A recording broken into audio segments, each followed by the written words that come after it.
I'm Bob Puccini.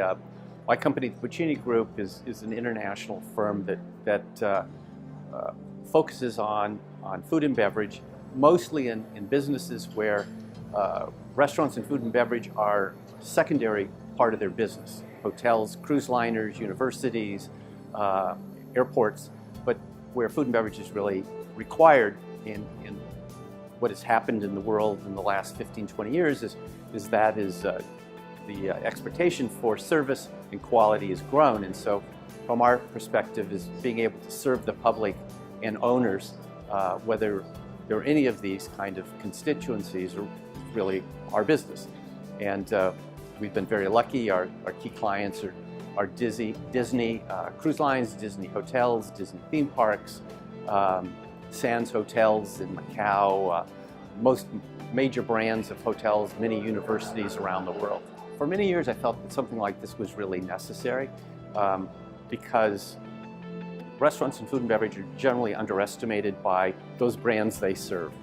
They think that their primary business is the most important thing they do, and it in fact is true, but in many cases, as in hotels as an example, what you find is that in moderate-sized hotels, 200 to 300 rooms, your food and beverage revenue can actually equal the revenue from the hotels. The profit is different, but the sales are as high.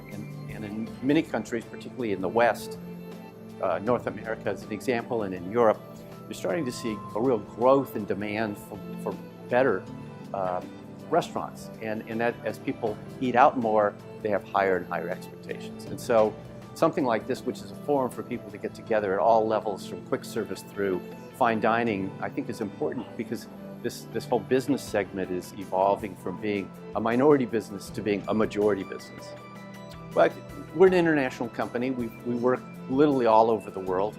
And what's interesting about this is getting the perspectives of other people who both operate and then also use these services. And I think there's sort of a fraternity, if you will, of people who are doing this work, and it's fun to be part of it. But the part is probably the most interesting is understanding the psychology of what's going on, because every market is different, and that's sort of the challenge of doing this, is understanding a marketplace and being able to serve it properly. Well, we actually worked with Todd on a project in Florida a number of years ago. Todd comes out of the fashion industry, whether you know it or not. It's true. Restaurants have become theater, and the importance of people having an environment where they can escape to. And someone earlier today said that food sales, restaurant sales are going up in their country. It's true, because you figure for an hour and a half you can rent a small vacation in a beautiful restaurant getting served, which culturally in many places is not necessarily something that is expected. So you get the benefit of a beautiful location, the benefit of service, and the benefit of something you have to have, which is food. And I think sort of the greater view of that would be less fashion and more experience. People are looking forward to great experience. That's a very interesting. Well, yes, of course. Investors are important because it's the lifeblood of this business. The sidebar to restaurants' his experience in entertainment is they becoming more and more expensive to do. So it's a little more difficult to just, for an individual to say, I'm going to pop open a high quality restaurant that's going to have some real value and make money, because it takes, in some cases, $1 million or $2 million US to do that successfully.